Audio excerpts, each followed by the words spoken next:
Assalomu alaykum hammaga. Mana zamoga ochish jarayonlarimiz. Xo'p, e'tibor qilamiz. Serdechnikning razmeri 13 sm.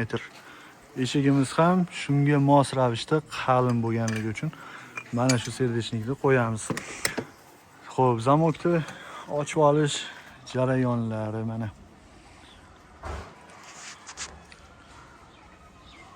Hamma narsa o'lchanib, eshikda peshburuni o'zidan chiqqan. Mana bu 2,5 sm peshburun bo'lib, eshikda o'zidan chiqqanligi uchun mana orqa tarafiga chizib belgilanib olgan. Bunisi belgilangan. Endi bu tarafga 2,5 sm bu yoqqa qochirib turib chizib belgilanyapti. Mana ko'rgan bo'lsangiz, endi buni xuddi shu tarzda teshib ochib olishimiz kerak.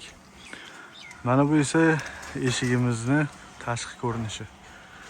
Eshigimiz pivot sistemada ochilib yopiladi. Mana oshiq-moshig'i bo'lmaydi mana shu tarafda.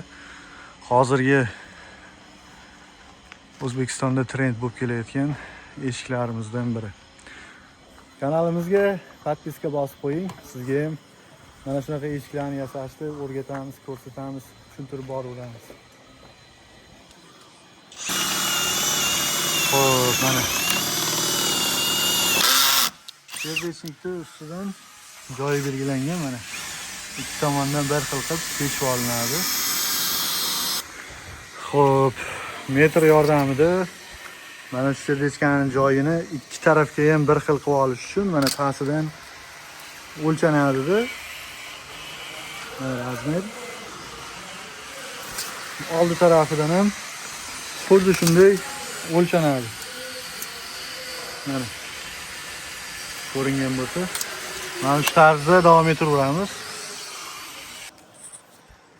Xo'p, qarang, eng nozik joylarini ko'rsataman zamokda.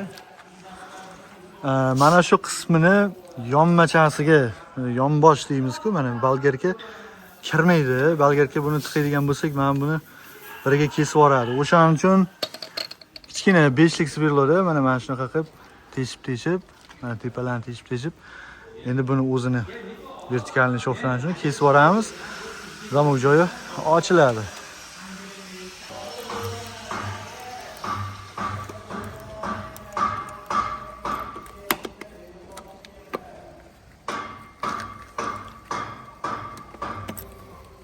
Mana osongina ochib olindi.